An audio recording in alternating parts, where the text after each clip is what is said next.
What's up, people? Welcome back to Daily Red Devil for all of your latest Manchester United transfer news and talk. I hope everyone is doing well this evening on this Friday evening here in the UK. I do want to start the show off by sending our thoughts and prayers to Edwin van der Sar and his family. Obviously, there's some really sad news coming out in the last half an hour or so. For anybody who is unaware, Edwin van der Sar has been submitted to hospital, believed to have a bleed on his brain. He's in a stable condition, Fabrizio Romano has said.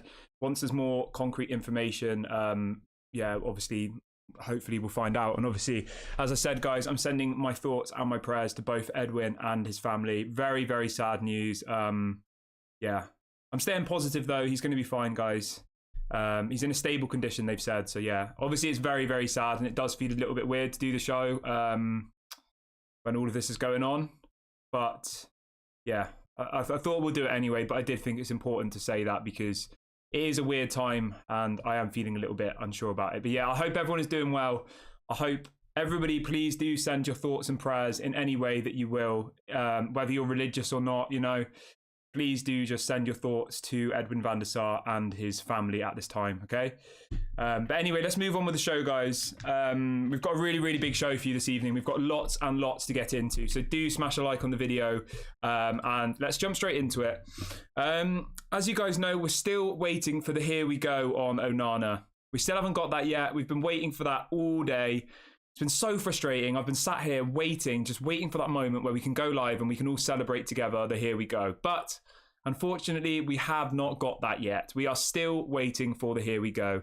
We have had some clarity come out, though, from Melissa Reddy and Sky Sports. So Melissa Reddy says there is optimism that a proposal of around 40 million up front plus £5 million in add-ons could get the deal over the line for Manchester United. So Sky Sports News are reporting that the fee will be 40 million up front for Onana with 5 million in add-ons. So it'll be 45 total, 40 up front, 5 in add-ons. I think it's a banging price. I'm really happy about that, guys. Really positive. I think that's a great deal. 40 million pounds, that takes our net spend to 95 for the transfer window. Really good. Super happy about that. Do let me know in the chat how you feel about the 40 million price. And hopefully we get the here we go very soon. There's a few more bits coming out from Sky Sports. Sky Sports say Manchester United remain in dialogue with Inter Milan as they work to find a compromise for Andre Onana, which both parties believe to be £45 million, including add-ons. So yeah, I do think this deal will get over the line, guys. I think it's a matter of if, not when. Sorry, when, not if. I think it's a matter of when, not if. So yeah, we'll keep an eye on that one. And as I always say, as soon as we get the here we go from Fabrizio Romano or another credible journalist, we will, of course, go live. So do subscribe and hit the notification bell if you haven't already. Anyway, let's move on to the next story because there is so much to talk about this evening. So much. Really exciting. And of course, we will read out a load of comments later on in the show. So do get your comments in the live chat. Do like the video. Once we've rattled through all the news, we will come back to live chats and reading out bits and bobs. So do get involved. Try and make it as interactive as possible. So let's move on to the next piece of news. Anybody who missed the show earlier, it was only a 10-minute one, a kind of breaking news type story. Mason Greenwood looks like he will be leaving Manchester United this summer. He looks like he will go out on loan, which I think is the correct decision. It looks like Atalanta are going to go in for him, which I think, again, is the correct decision. Atalanta supposedly want Mason Greenwood on loan. Obviously, we want Rasmus Højlund. I think it's a great deal. I really do. There's multiple journalists putting this out saying that Atalanta want Mason Greenwood. Obviously, we want Rasmus Højlund, and Mason Greenwood moving to Atalanta should be able to facilitate this deal happening because obviously Atalanta will be losing their striker. They'll lose Rasmus Højlund and they can get someone for free for a year. So I do think it makes sense. We did do a whole video about it earlier on, guys. So if you do want to go and have a look at that, then obviously feel free to do so. But anybody who missed that one earlier, Manchester United look like they will it looks like they'll send Mason Greenwood on loan. We're not going to sell him. Apparently, Erik ten Hag still wants him at the club, but as it stands, he will go out on loan. Anybody asking about Onana, the fee that has apparently been agreed is £45 million. That's what's being negotiated at the moment. £40 million guaranteed, plus an additional £5 million in add-ons. So that's what we're being told will get this deal over the line. Sky Sports, ESPN, multiple different outlets in the UK today are saying that 40 million plus 5 in add-ons will be enough to get this deal over the line. So, as I said, it's a case of when, not if, for the Onana one, guys. Very, very soon we'll get the here we go. Yeah, as somebody says in the chat, I know earlier on we were giving our hats off to this new negotiator, Matt Hargreaves, but apparently John Murtagh is the one doing the Rasmus Højlund deal. I mean, that is weird, isn't it? So apparently John Murtagh is the one doing the Rasmus Højlund deal at the moment. Very, very strange. But there is some positivity about Rasmus Højlund, guys. The talks are advancing for Rasmus. It does look like a bid will land very, very soon. Sky Sports this afternoon have said discussions with Atalanta over the transfer fee and structure of the transfer fee are continuing between Manchester United and Atalanta. So as it stands at the moment, Manchester United and Atalanta are currently negotiating over the structure of the deal. So that might be they want 20 up front and then 30 or whatever it might be, okay? So at the moment, the two clubs are talking and they're negotiating over how the deal will work, how much they'll get up front, how much the add-ons will be, etc., etc. But the key point here, guys, the deal is advancing. They're talking about structures of deals. You don't talk about structures of deals if there hasn't been, you know, a bit of a hint that they're willing to sell. You talk about a structure of a deal once you've spoke to the club and said, would you be interested to sell? And they say yes. So this is coming from Sky Sports that talks are continuing over the structure of the deal and the payment terms. I mean, that is very, very positive. I'm really excited about Rasmus, guys. I really, really am. I was a little bit unsure about him at first, but I do think that he's going to be a great signing. Do smash a like on the video, guys, if you're excited about Rasmus Højlund and Onana. Doesn't cost any money, helps the channel. So do click the like button right now if you're excited for those two signings. Sky Sports also have said Manchester United are encouraged by Rasmus Højlund's willingness to join with personal terms already said to be agreed. So Manchester United have already supposedly agreed personal terms. Obviously, officially, they can't do that until the clubs agree a fee. But as you guys all know, Rasmus Højlund's a Manchester United fan. He is. He's a boyhood Manchester United fan. He's dreamed of playing for the club.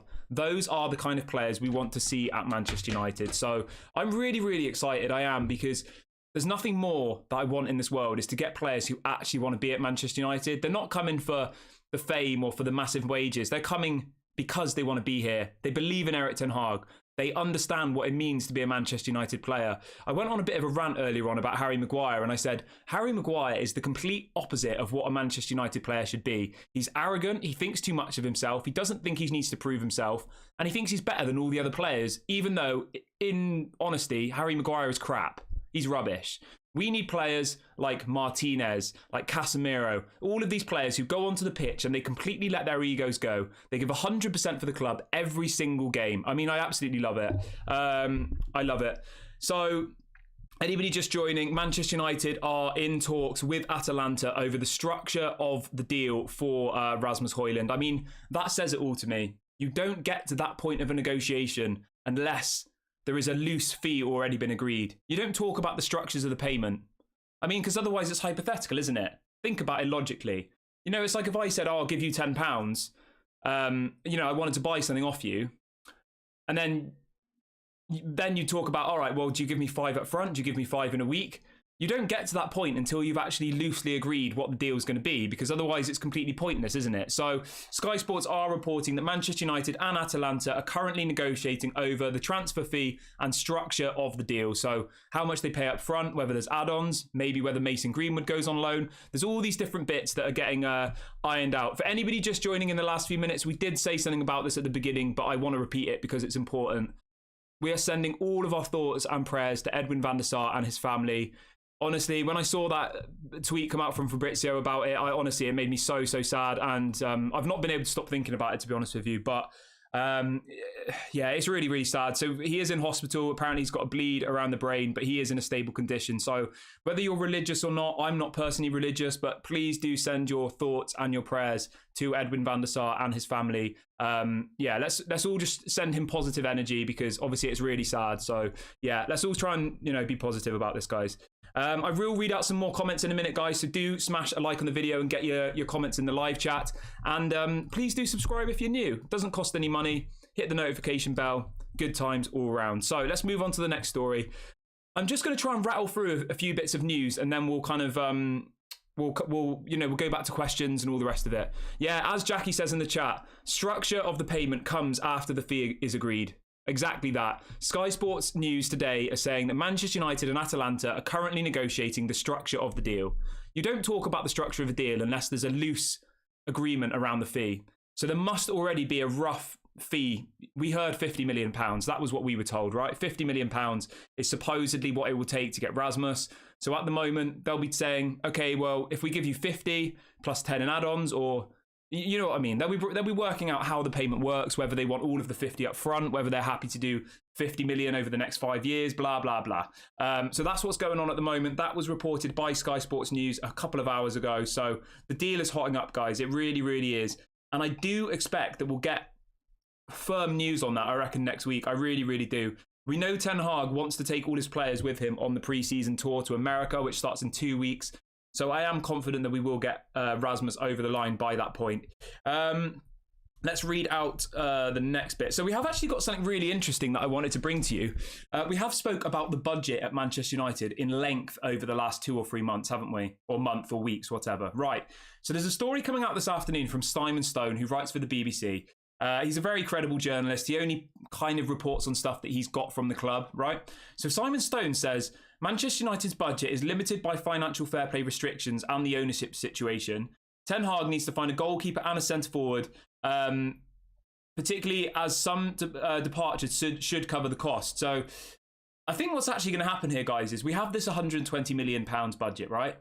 But Erik Ten Hag and his team are really, really planning their transfer window and relying on sales. They are. They're relying on sales, which is really, really good because we do need to get people out of the club. And as I've said to you on multiple other videos, the deals that we get done leaving, I think, are just as much as important as the ones coming in. The outgoings are just as important for me. They really, really are. And we do have another story on an outgoing that I wanted to bring to you guys. So Southampton have been in contact with Manchester United about the possibility of loaning Amad Diallo next season. What do you guys think about that? Let me know in the live chat. Let me know in the comments. Would you like to see Amad Diallo in the team next season, or do you think a loan move to Southampton would be good? Yeah, as somebody says in the comments, I mean, if Southampton want Amad, why do we not knock on the door and say, you can have Amad for 1 season, Southampton, but we would like to buy Lavia off you. Here's 50 million for Lavia. You can have Amad. Happy days. I mean, that would be an incredible bit of business. Amad goes to Southampton, gets some incredible experience in the Championship again. He learns, he develops as a player, and we bring Amad to Manchester United. I think that would be a great... we bring Lavia to Manchester United. So, yeah, that's the story that's coming out today, that Southampton have apparently been in contact with Manchester United about the possibility of loaning him. There's a story coming out in the last 4 minutes from sources in Italy saying in the last few hours, Manchester United have made a new offer for Onana, which is now expected to be accepted by Inter Milan.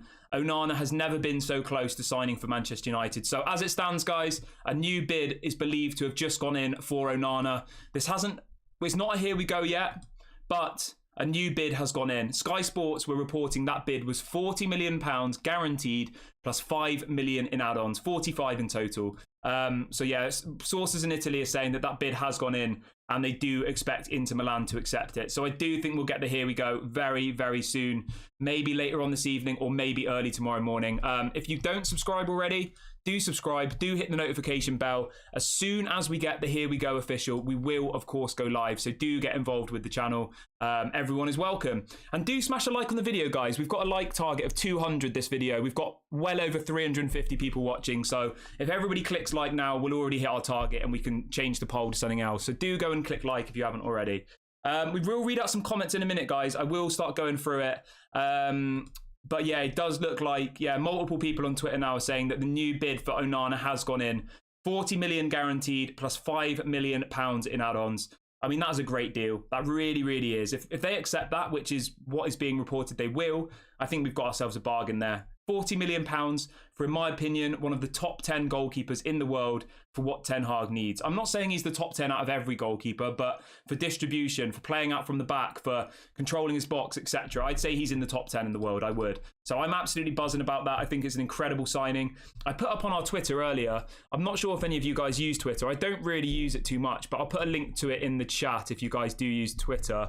Follow us on Twitter. I've just put a link to our Twitter in the chat, but I wrote this on Twitter earlier. Let me know what you think of this, okay? This is me talking about Onana on Twitter. I said, I've never been so excited about a transfer in recent years than Onana to Manchester United. After watching interviews with the guy, I love his character and believe he will completely change the way we play football going forward. I believe he could be one of the most significant signings in a long time for us. I honestly do feel like that, guys. I think he's going to completely change the way we play football. I really, really do. I'm so excited about him. I'm going to stop going on about it because you're probably thinking, Kieran, we know you're excited. But yeah, I do love David De Gea, but this is 100% the right thing for Manchester United. And I can't wait to see Onana at Manchester United at Old Trafford. I can't wait to see how our game develops, how we actually will start seeing Ten Hag ball. Honestly, guys, it's going to be so exciting. So yeah, I'm buzzing for that. Right, let's see where we are on the chat. Guys, we're 30 subscribers away from 2,800. Let's try and hit that by the end of the video. All of the regulars, you know that we've only been doing this for 4 weeks and the channel is growing so quickly. We've got an incredible community here. So anybody who is new, please do subscribe. We are We're 30 subscribers away from 2,800. So if we could hit that by the end of the video, guys, I'll be absolutely buzzing. So yeah, let's try and hit that target. Right, let's read out a few comments quickly. Do get your live chats in.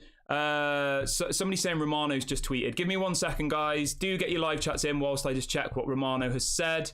Right, we have got some breaking news here. Wow. Fabrizio Romano is saying Manchester United are now really close to signing Onana. Positive round of talks, final bid to arrive soon, then it will be a done deal. Told the deal will be signed at the latest by the end of next week. Personal terms have been agreed. Manchester United want Onana to travel for the USA pre-season tour. I mean, make of that what you will, guys. Fabrizio's pretty much all but confirmed that the deal will go through. The new bid's just gone in. We're going to get our man. We're going to get our man, guys. I'm absolutely buzzing. So happy. So happy. I don't want to jinx it, you know? I don't want to jinx it, but... yeah, I'm so happy, guys. I really, really am. I'm so happy. Smash a like on the video, guys, if you're happy about that one. So anybody who just missed it, Fabrizio Romano is reporting Manchester United are now really close to signing Onana. Positive round of talks. Final bid to arrive shortly, and then done deal. So, guys, it's happening. It's all but happening. It'll be 40 million plus £5 million in add-ons. Absolutely buzzing. I honestly cannot wait for that. I love the guy. I really, really do. I know I keep banging on about him, but yeah, I'm so excited. So that's nice to get that on the. That's nice to get that whilst we're live as well, guys. Anybody just joining? Fabrizio Romano has all but confirmed that Manchester United will sign Onana. And he says that the deal will be done by the end of next week. And Manchester United, as I said, they want him to be on the pre-season tour to America. So all of the timeline is focused on Onana being on that plane to go to United States. So that is amazing. So positive. And as I said earlier on in the stream, talks are advancing with Rasmus Højlund. The two clubs are currently speaking. They're negotiating the structure of the deal. And I do think that both of those players could be on that plane to America, guys. So happy. Right, I'm going to read a few comments out now, guys. I just wanted to get through a bit of news. I've just put a link to the members club as well in the chat, guys. If anybody does want to join the members club, then you are more than welcome. I think you can do super chats. I'm not really sure what it actually involves, to be honest with you. We're 20 likes away from 3,800, guys. So do subscribe if you are new. We're only 20 subscribers away. Let's try and hit that by the end of the video. Let's have a look what we've got. Somebody saying, why is it the end of next week? I'm not really too sure, to be honest with you, but told deal will be sealed by the end of next week. So what I think of that, guys, is that we'll see Onana in a Manchester United shirt by the end of next week. Okay? I think we'll get the here we go maybe tonight. I reckon later on tonight we'll get the here we go. Obviously, then they've got to do a medical. He's got to get a work permit. He's got to fly to the UK. They've got to do all the marketing stuff. That does take a while. So I do think that we will get the here we go tonight, but then it might be the end of next week by the time you actually see him holding the Manchester United shirt. Because remember, guys, medicals, the marketing stuff, work permits, all of that stuff takes time. It's not like once the here we go is done, he'll be doing his medical 10 minutes later, all right? Think about how long ago the Mason Mount here we go was. It was probably a week or two later when we actually saw him holding the shirt. So I think him saying next week, that isn't a concern for me. I honestly think we'll get the here we go later on tonight, if not tomorrow morning. So yeah, as I always say, guys, as soon as we get the here we go, we will, of course, go live. Massive shout out to Hanson in the chat. Hanson has just gifted 5 memberships. Absolute legend of the chat. Big ups to Hanson. If you've just received a membership from Hanson, please do say thank you to him. Absolute legend. He's just given away 5 memberships. If you do want to get a membership or you want to gift one, you can just hit the $sign. But please do say thank you to Hanson. Absolute legend, mate. Big ups for that. Right, let's move on to the next story. I mean, everybody's positive, aren't they? Obviously, there is the overshadowing sadness around the Edwin van der Sar situation. Like, honestly, I am so upset about that, but I am happy that at least on this stream we can share the news about Onana. You know, Onana deal is all but done, guys. It's all but done. Fabrizio Romano has pretty much confirmed it. He says the deal will be sealed by the end of next week, so we can expect Onana in a Manchester United shirt, holding it up, doing all the marketing stuff by the end of next week, guys. So that is a super positive. Welcome to all of the people joining in the last few minutes. Hope everyone is doing well. Let's have a look. Yeah, at the end of the day, guys, you've got to remember he's got to get a work permit. He's got to do his medical. He's got to do all the marketing stuff, which takes quite a lot of time. So, yeah, the end of next week, that's realistic. 1 week from now, and he'll be holding the shirt. That's fine with me. I've got no issue with that whatsoever. So it's a really positive moment, guys. We will get Onana. Mark says, you promised me some free memberships. I'm not sure what you mean there. I think I said on a video before, if we hit a certain amount of followers on that video, that specific video, I'd give out some memberships, and we didn't hit it. So, not really sure what you mean there, but let me know. And yeah. Right, let's read out a few more comments quickly. I mean, yeah, at the end of the day, guys, 55 million on Mount and 40 million on Onana. 95 million net spend. That's banging. So good. Such a good start to the window. If we then go and get Højlund for 50, that's 145 million. We know Fred's going to leave. We know Dean Henderson's going to leave. There are plenty of players who are going to leave the club this summer. So I can see why we are advancing in talks with Højlund, because at the end of the day, guys, we've only spent 95 million and we've got 2 first-team players. That is such good business. I'm so happy. Do smash a like on the video if you're excited about Onana joining Manchester United. As soon as we get the here we go, as soon as we get that 100% confirmation, obviously we will go live with it. But as it stands, Fabrizio's all but confirmed it, guys. He's saying by the end of next week, the deal will be sealed. And Manchester United want him to be on the plane to America. So we will be seeing Onana at those games in America. If any of you are in America and go into those preseason games, it looks like you will be seeing Onana. So that is super positive. Really happy about that. Yeah, I honestly, I'm so happy. I don't know what that means for David De Gea, but I do have some information on David De Gea that we will now talk about. So, David De Gea contract situation. Sky Sports are reporting today that with Manchester United now pursuing 2 goalkeepers, which we'll talk about in a minute, it now seems increasingly unlikely that David De Gea will be signing a new contract. So as it stands, guys, David De Gea will not be signing a new contract. That's what's being reported by Sky Sports. Manchester United are actively trying to recruit 2 goalkeepers at the moment. One is Onana, and the other one is someone called Suzuki, who plays in the Japanese league. He's 20 years of age. He looks good. He does.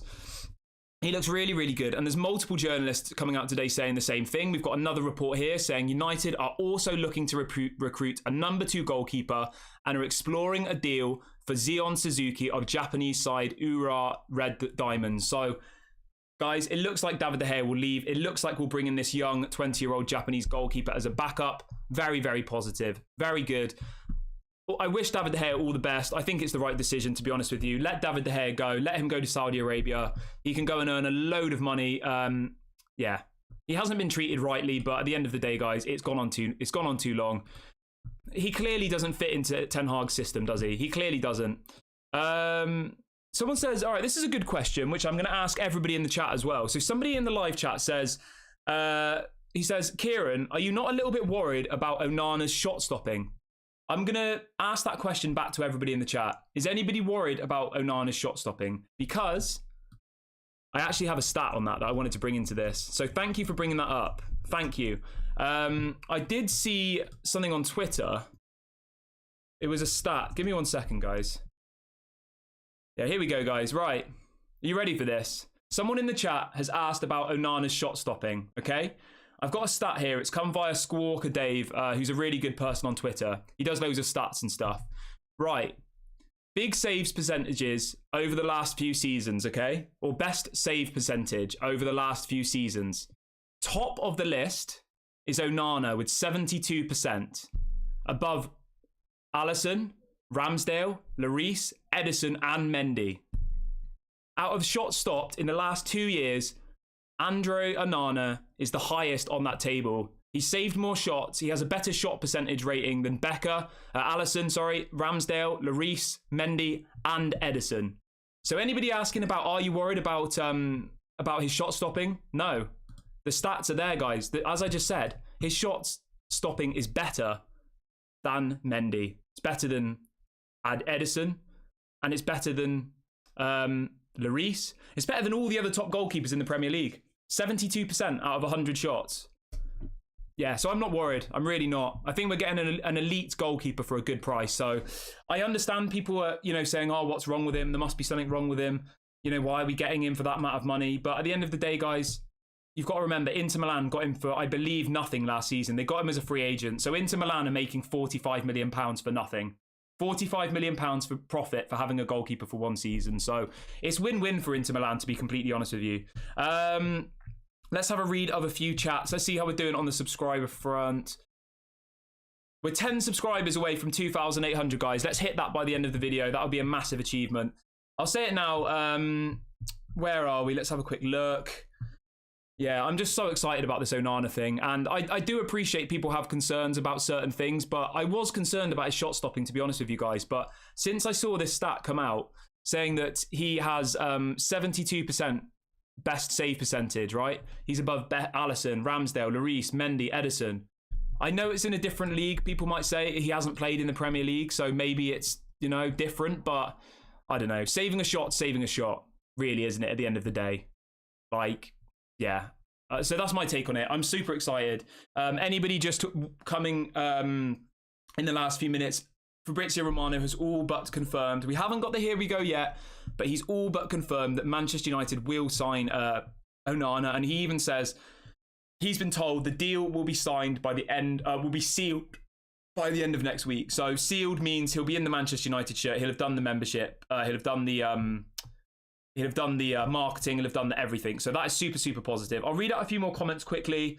If you guys want to do super chats or anything, you can just hit the $sign. If you want to get memberships, all the rest of it.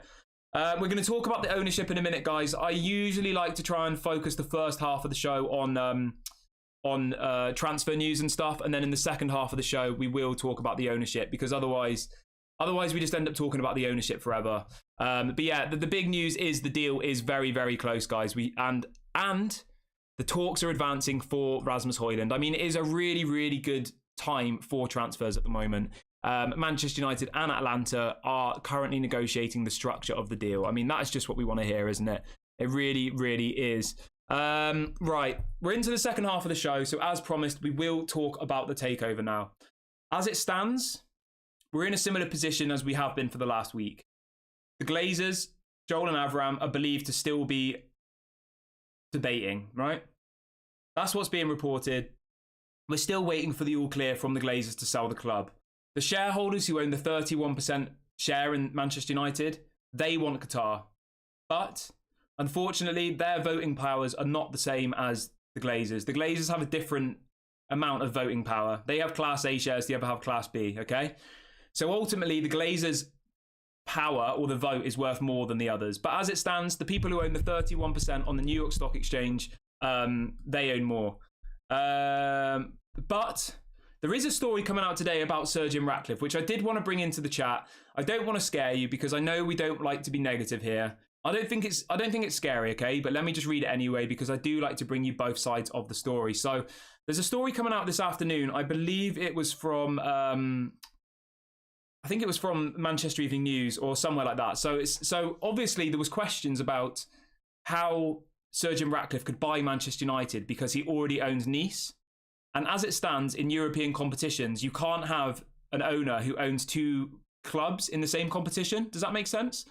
So at the very beginning of the process, people said, well, how can Sir Jim Ratcliffe buy the club because he owns Nice? What happens if Manchester United come up against Nice in the Europa League or in the Champions League? Okay? But UEFA have apparently changed the rules now. So the multi-ownership model is now allowed. But the only rule is that clubs can't buy players from each of their clubs. So say Manchester United was owned by Sir Jim Ratcliffe and he owned Nice. Manchester United couldn't buy players from Nice or vice versa. So it has kind of been approved almost, that side of things. Yeah, so at the end of the day, guys, this is going to be the common feature going forward. Like, there's going to be owners who own 5 or 6 different clubs. I know Brighton has the same owner as somebody else in Europa League or in the Conference League. So, I mean, it doesn't really make a massive difference, I don't think, in the grand scheme of things. But obviously, I did want to bring that news to you because I know people had said for ages, well, how is Sir Jim Ratcliffe going to buy the club? Because, you know, he owns Nice. What happens if Manchester United draw Nice in the Europa League or in the Conference League? Like, what are we going to do then? But apparently they have changed the rules today. So clubs can be in the same competition if they have the same owners. I'm not worried about this. I'm really not. But I thought I'd tell you anyway, guys, because, you know, at the end of the day, it's a news show. So, yeah. In relation to general news around the takeover, it's very, very quiet at the moment. Obviously, we had the quotes come out yesterday from Sir Jim Ratcliffe, which didn't really fill me with any confidence in him. It did make me think that he was admitting defeat, which is just my own opinion. I've not got that from anywhere else. But other than that, we are just waiting. All of the excitement is around the transfer window at the moment, guys. It is. You know, we're bringing in players, we're bidding for players, we're doing good business. There is a lot of positivity around Manchester United at the moment. And I just hope, I really, really hope that this isn't the Glazers thinking that if they do these signings, they can stay at the club. Because even if we get Onana, Mount, Højlund, Amrabat, and another player, and Lavia, say, I'm still going to be Glazers out. Even if we sign Mbappe, Neymar, Messi, and Ronaldo, say, I'm still going to be Glazers out. That's not the point, okay? We want the Glazers out, regardless of how this transfer window goes. That's it. It's not going to change. My opinion's not going to change. The Glazers need to leave the club. That's it. So in relation to general news around the takeover, we're still just waiting, guys. We are. I'm not going to pretend to you that anything's happening that it's not. We are just waiting. We will hopefully get some clarity on things in the coming weeks. We hope. But as it stands, everybody is just waiting. Everybody. Even Sheikh Jassim's waiting.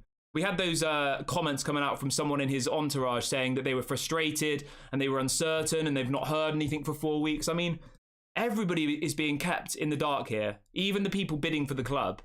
They are. But let's just try and stay positive, guys. Yeah, I mean, the Onana deal is going to happen. That's a massive positive. Really, really happy about that. We will hopefully get the here we go in the next few hours, and then we can all celebrate, because I certainly will be celebrating. As I said on a stream earlier, being a Manchester United fan is difficult. So we do have to celebrate the minor victories at times, okay? If we get a good player, if we sell players. I know that sounds pathetic, but at the end of the day, guys, we have to celebrate every little bit of positivity, because otherwise it's just depressing supporting Manchester United. When you love something so much and they constantly let you down, you know, blah, blah, blah. The Glazers destroy the club. All of this negativity, we have to try and stay positive. We really, really do. Jamie said, yeah, so anybody asking about Edwin van der Sar, we have spoke about it a couple of times already. Obviously, it is very, very sad. Edwin van der Sar is currently in intensive care. He has got a bleed on his brain. It's being reported that he is in a stable condition, so we obviously are sending all of our love and all of our thoughts to Edwin van der Sar and his family. Yeah, obviously it is super, super sad. Like, obviously we wish him a speedy recovery. He is supposedly in a stable condition, so obviously, yeah, all of our love and all of our thoughts and prayers are currently with Edwin van der Sar and his family. Right, let's have a little look. Let's read out a few more comments now, guys. We're going to start jumping into some comments because we haven't done any yet. So do get your live chats in, do get your super chats in, do all of that good stuff, and we will read out some comments. But as I said, guys, we are sending all of our thoughts, all of our love, all of our prayers are with Edwin van der Sar and his family. Yeah, we're wishing him a speedy recovery. Really, really sad news, but yeah, you know, at the end of the day, guys, he's in hospital. He'll have the best care possible. So he's in a stable condition. That's positive. So let's all try and stay positive. Let's send good energy. I don't know whether you guys are religious or not. If you're religious, maybe send a prayer, say a prayer. If you're not religious, then just send positive energy his way, you know? Just think about him in your head. Whatever it is that resonates with you in your heart, do that, okay? Because obviously that's all we can do at the moment. But obviously, yeah, we're wishing him a speedy recovery. And yeah, we'll move on with the show now. But obviously, yeah, it's very, very sad. And all of our thoughts and our prayers are with Edwin van der Sar at this time. Right, let's have a look how we're doing on news-wise. Okay, cool. There's a couple of other bits that I wanted to bring into the show, which aren't necessarily... It looks like Chelsea are going to go for Caicedo. I know a lot of you guys in the chat were very excited about him. Brighton supposedly want £100 million for Caicedo, which I think is absolutely crazy, absolutely mental. But it does look like Chelsea will get that player. So we're not going to get Caicedo, guys. It looks like we'll go in for Amrabat. But as somebody said in the chat earlier, if anybody missed this, Southampton have inquired for Amad Diallo. Southampton want to bring Amad Diallo to Southampton on loan. Obviously, they're in the Championship now. They've spoke to Manchester United directly, and they would like to have Amad Diallo as a new player at the club next summer. As somebody said in the chat earlier, I would say to Southampton, yeah, no problem. You can have Amad on a season loan, but we want Lavia. I would do that, and they should buy Lavia as well. I mean, if Donny leaves, if Fred leaves, if McTominay leaves, we're going to need another midfielder. So if we can get Lavia, I would 100% go and do that. Bring in Lavia and bring in Amrabat as well. That'd be incredible business. People asking about Mason Greenwood in the chat. We did do a whole video about this earlier, but I will recap really quickly. It was being reported by Samuel Luckhurst, who writes for the Manchester Evening News, that Manchester United have decided they will loan out McTominay. They'll loan out Mason Greenwood this summer. Erik ten Hag wants him to stay at the club and doesn't want to sell him, but yeah, they've decided that he will be loaned out, and it looks like Mason Greenwood is being offered as part of the Rasmus Højlund deal. So Mason Greenwood would move on loan to Atalanta for 1 season, and then Manchester United would sign Rasmus Højlund. So that's what's being reported. Atalanta are supposedly wanting to do this deal, which I think is a good deal. I do. I know some people are like, oh, I want to see Mason back. I want to see Mason back. But unfortunately, for you, it's not our decision, or not your decision. It's Manchester United's decision. They've made the decision. Mason Greenwood will be sent out on loan. That's what's being reported. Erik ten Hag doesn't want him sold. Remember, he's got 3 years left on his contract, Mason Greenwood, so he could go out on loan for 1 season, and then maybe they'll reassess the situation next year. So as it stands, Mason Greenwood will not be in the Manchester United squad next season. I mean, the most obvious bit about this was everybody's gone back to pre-season training at Carrington, and Mason Greenwood didn't go back, okay? He didn't go back, so they clearly have made that decision already. Otherwise, he would have gone back, wouldn't he? So he will be loaned out. That was what's being reported by Manchester, by Samuel Luckhurst in the Manchester Evening News. Lots of people in the chat saying, yeah, loan deal is... Someone saying, you're wrong. Not all people want Onana. I want David De Gea as the #1 goalkeeper next season. I mean, I love having differing opinions, because at the end of the day, guys, this is a community where we do share different opinions and we do respect other people's opinions. But Zane, let us know why you want David De Gea to stay next season, because I'm interested. Honestly, guys, as you know, I've been backing David De Gea for so long. I love the guy.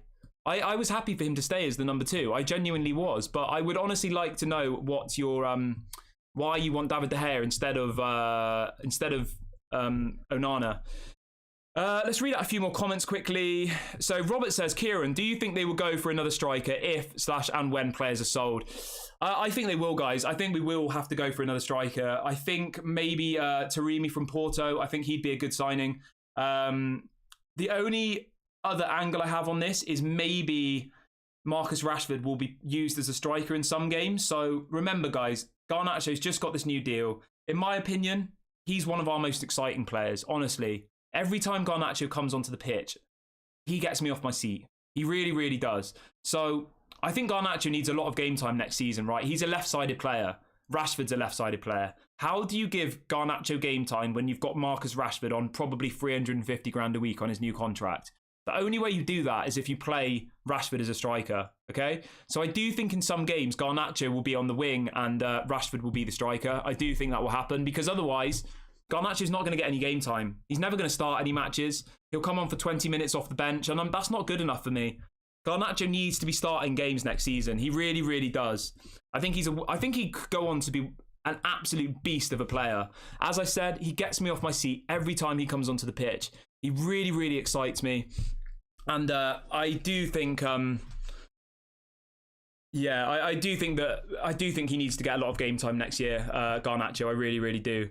As Liam says, Garnacho is a generational talent. I completely agree with you. I'm going to say this now, all right? I'm going to maybe be a bit controversial, but Garnacho, as a player, excites me more than Mason Greenwood does. 100%. No doubt about it. I thought Mason Greenwood was a good player, but Garnacho, honestly, he's special. He is very, very special, honestly. So I'll be really sad if he doesn't get game time next season because I don't want him to be another young player who sits on the bench at Manchester United, doesn't get game time and then ends up leaving in a few seasons' time. Garnacho needs to be playing on the left, and then that means that Rashford can play as a striker some games.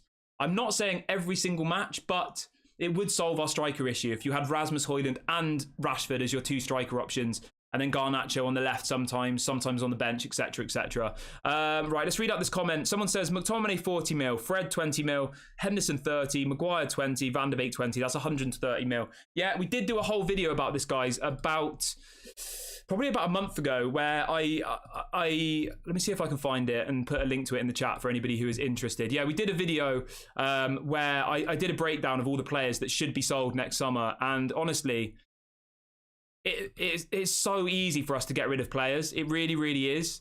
There's so much deadwood.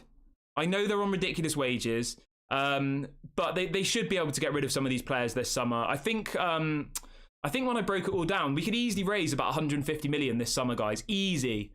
Like, if the people do a proper job with it. Yeah, what does everybody else think about that, by the way, about my take? I honestly do think that Garnacho is a better player than Greenwood, but let me know in the live chat if you disagree with.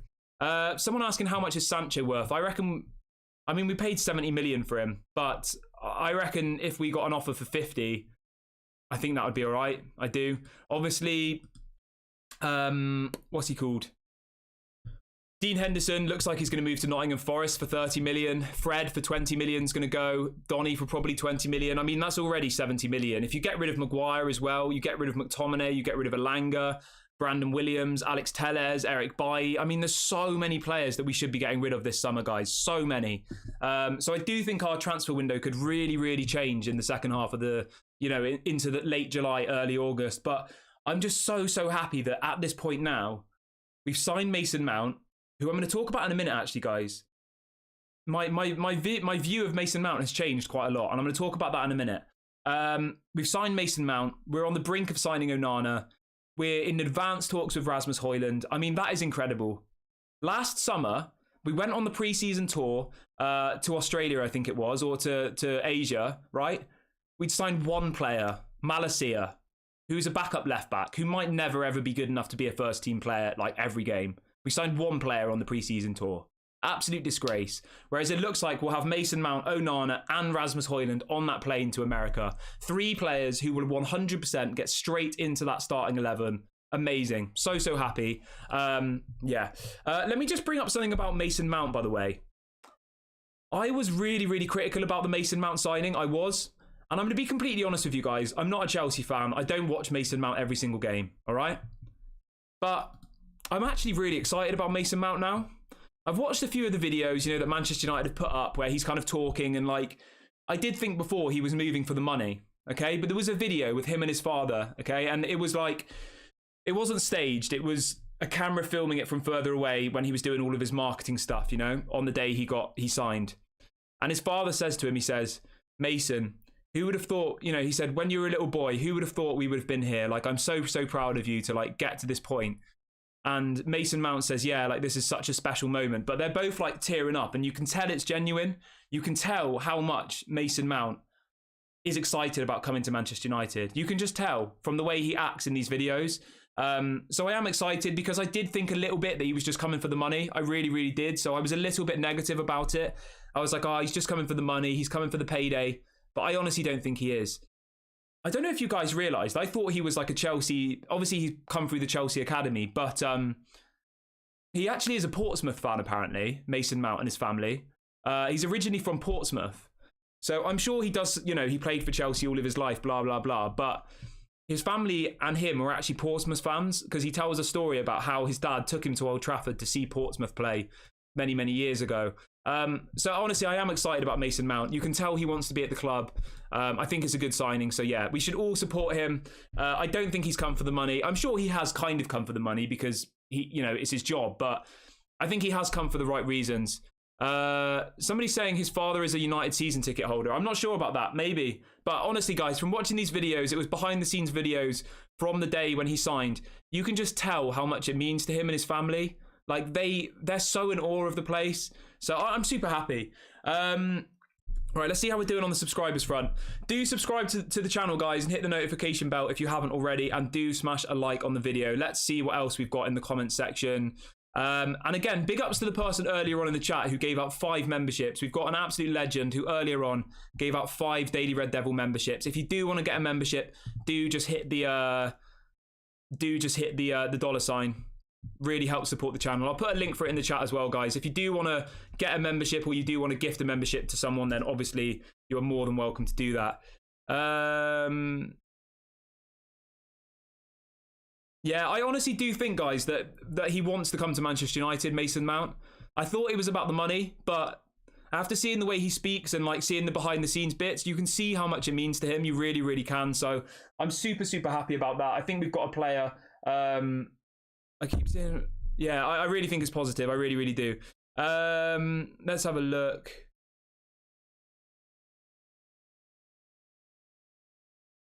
I mean, at the end of the day, guys, he's obviously going to earn a ridiculous amount of money, but 250 grand a week is not that bad. It's not, when you think about it. He's a better player than Jadon Sancho, and Jadon Sancho's on 350 grand a week. I think it's a good deal. I really, really do. I'm happy about it. We've just hit the like target for the video, guys. Big up. So I'll end that poll now. Let's have a look at how we're doing. How much minutes have we got left of the video? We've got about 15 minutes left of the video, guys. So do get your live chats in. I'll try and read out as many as possible. Let me just get a new poll going.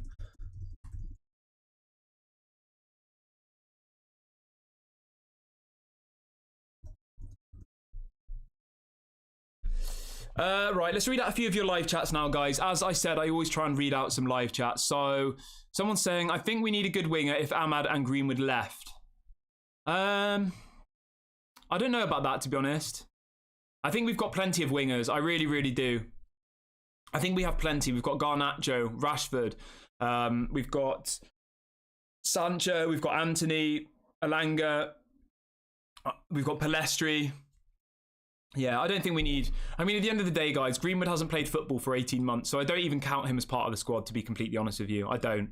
I think if Ahmad can go to... I think if Ahmad can go to Southampton, I think that's a good move for him because I don't really see Ahmad getting any game time next season.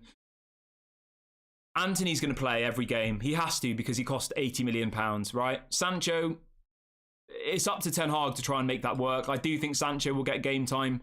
Garnacho will. Rashford will. Ahmad won't get game time, which I am sad about because I do really, really like him. But yeah, I do think that if we can get a loan deal for what do you call it, for Ahmad, then I think we should do that. Right, let's read out a few more live chats quickly.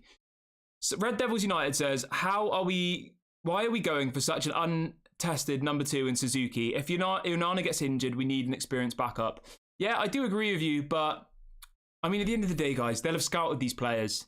They'll have scouted this Suzuki guy. They'll have gone and had a look at him. I've seen some videos of him and he does look pretty good. He looks quite similar to Onana, to be completely honest with you. Right, let's read out another comment. So hello. Hello says, how do you think Onana would do in the Prem? Right, Onana in the Prem. I think he's going to do really well. I think he's going to completely change the way we play football. I do think he'll make some mistakes because he is a risky goalkeeper. He does do some dodgy stuff. You've got to remember. He does try and he does step overs and he does crazy stuff, doesn't he? But I do think he'll do well overall. So I am excited about him. I'm not sure like what you mean on predictions wise for Onana. I think he'll be good. I think he'll change the way we play. He'll help us play out from the back. I think he'll be good. I don't know what else to really say. I'm excited about it. Somebody saying, I'm worried about Onana's attitude. He's sent home from the World Cup, seems to be a bit of a diva. I mean, at the end of the day, Erik ten Hag has worked with Onana before. He's not going to sign a player who he thinks is going to cause trouble, is he? He's not. He wouldn't do that. Erik ten Hag needs people he trusts at the club, people who are going to play for the badge. That's all that's going to happen, you know? Yeah, so I do think that Erik ten Hag is bringing in people that he's played with before and that he's trusts. You know, he's brought in Anthony, Martinez, Eriksen. All of these people have experience underneath Erik ten Hag. The only exception is Casemiro, sorry. But everybody knows Casemiro. He is a hard-working person. He gives his 100%. Obviously, Erik ten Hag knew Malacia before. He signed Mason Mount, who he's known for the last 4 or 5 years. He wanted him at Ajax before when he was at Vitesse on loan. He's on the brink of signing Onana, who's, you know, there's a rhythm going on here, guys, is what I'm trying to say. He's bringing in people that he's either managed before or he's known for a long time. You know, Mason Mount, Malacia, all of these people who are close to what he's trying to do.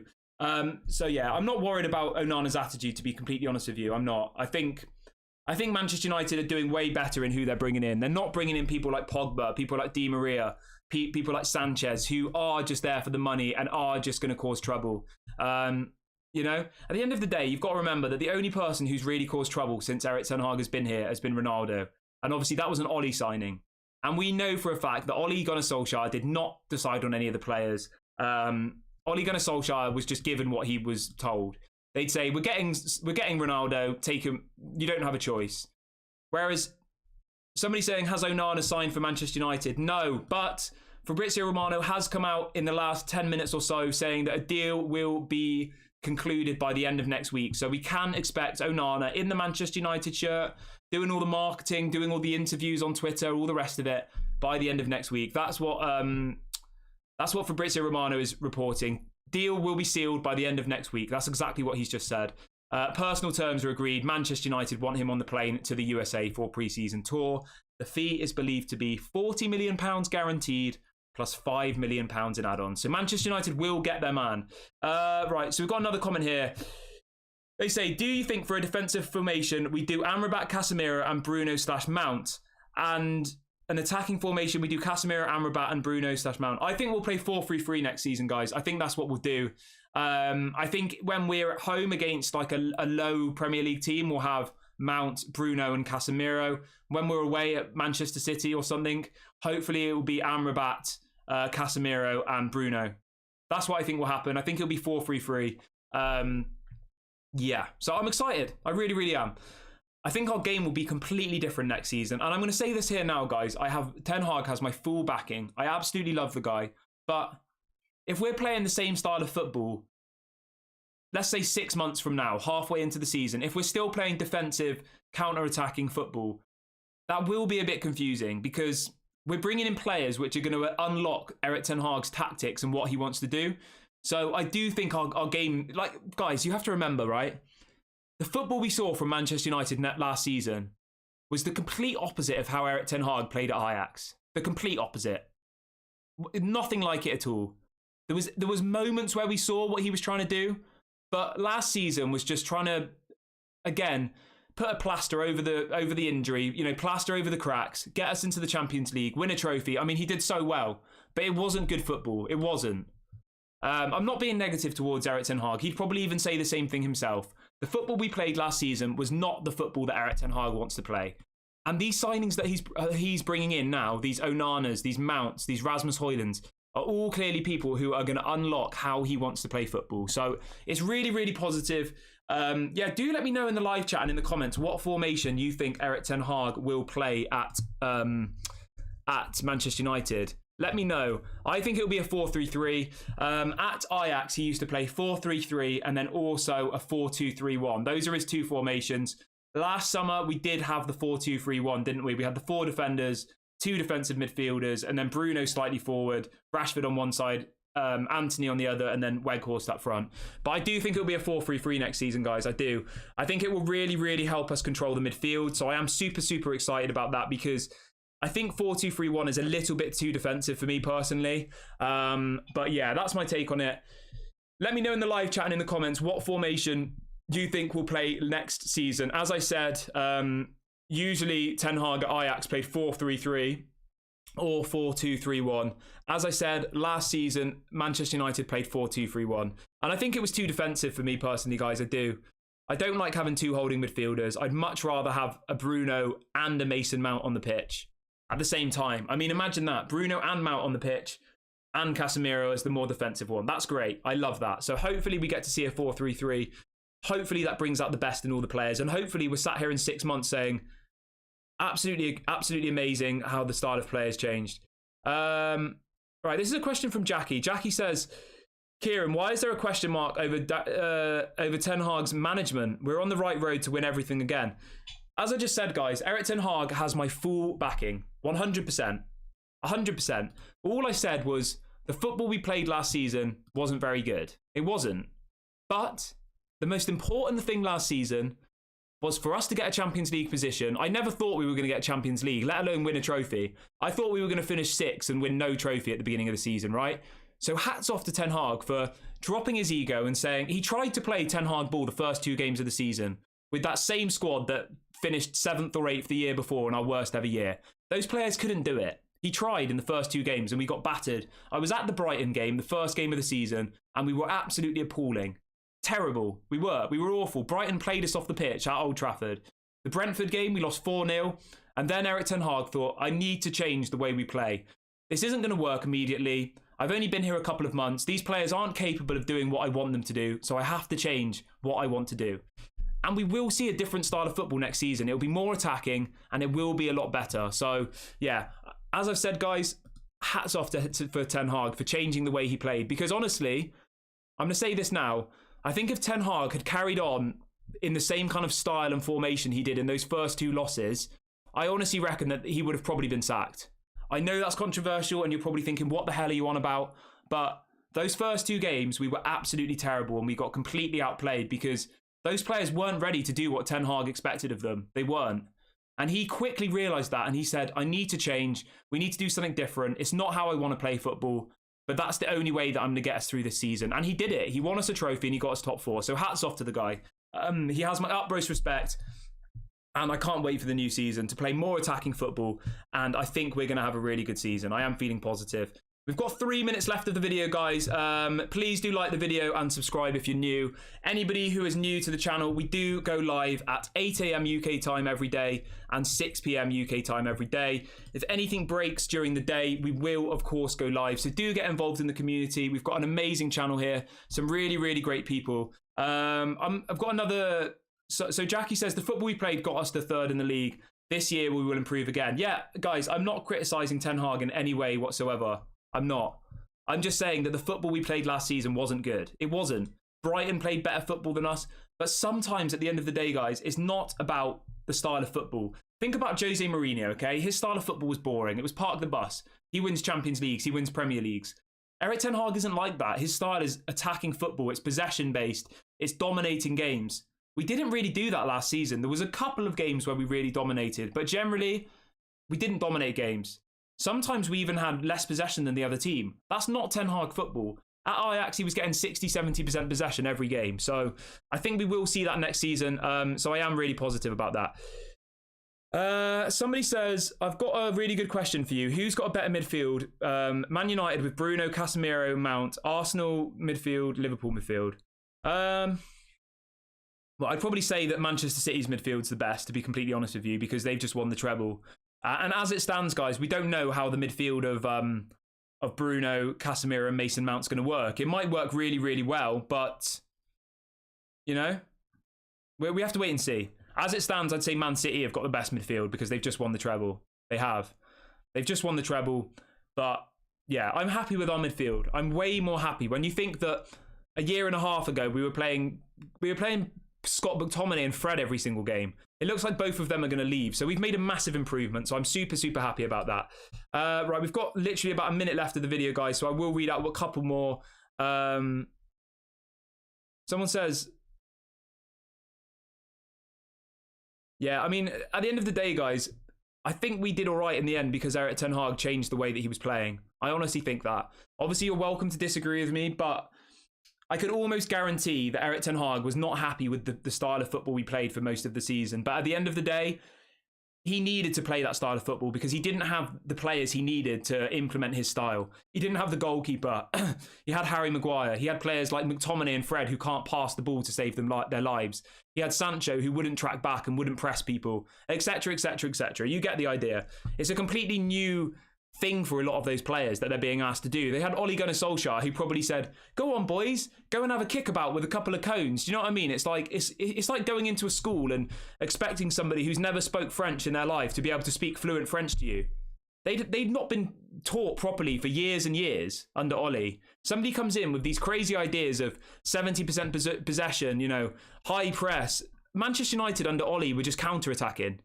They probably just got so used to playing counter-attacking football that when someone comes in and says on the first training day, we want 70% possession, you need to run double the amount of kilometers as the other team, you know, they probably were like, what? We don't know how to do that. So yeah, it takes time. Right, let's have a look where we are. I have got to go, guys. It's been 1 hour. It's been an absolutely incredible stream, everybody. We will be live at 8 a.m. UK time tomorrow. Obviously, if we get the here we go. Joe, I'm going to read out this question quickly because Joe has messaged it a few times. So one final question before I leave, guys. Joe says, Kieran, can we check with the community who are their first 11 players? So answer me that, guys. Let me know in the live chat and let me know in the comment section what your preferred starting lineup is for Manchester United next season. I'm going to do mine super, super quickly, but let me know in the live chat and let me know in the comment section. Mine is as follows. Onana in goal, Luke Shaw left back, Varane and Martinez as the centre-backs, Wan-Bissaka at right back. And then I'm doing 4-3-3, okay? So let me know the formation and who you're picking. So we've got Onana, goalkeeper, Luke Shaw left back, Varane and Martinez as the centre-backs, Wan-Bissaka is the right back, and then we've got Mason Mount, Casemiro and Bruno as the three midfielders. We've got Marcus Rashford on the left. We've got Højlund as the striker, and we've got Anthony as the winger. That's my predicted lineup for the next season. 4-3-3. Let me know in the live chat and in the comment section who you are picking, and we'll talk about that on the next video. Again, guys, it's been an absolutely amazing stream. Big ups to everybody in this community. I really, really do appreciate you. We will speak tomorrow at 8 a.m. UK time. Please do like the video on the way out if you haven't liked it already. And please do subscribe if you haven't. We will speak again at 8 a.m. UK time tomorrow for a 1 hour show. If we get the here we go from Fabrizio between then and now, we will of course go live. So make sure that notification bell is on because I would like to celebrate that moment with you when we can 100% confirm that Onana is going to be a new player. But yeah, as I said, guys, I'll speak to you guys at 8 a.m. tomorrow, if not before. Lots of love to you all. Have a nice evening or day wherever you are in the world, and I'll speak to you guys later. Big ups. Peace out.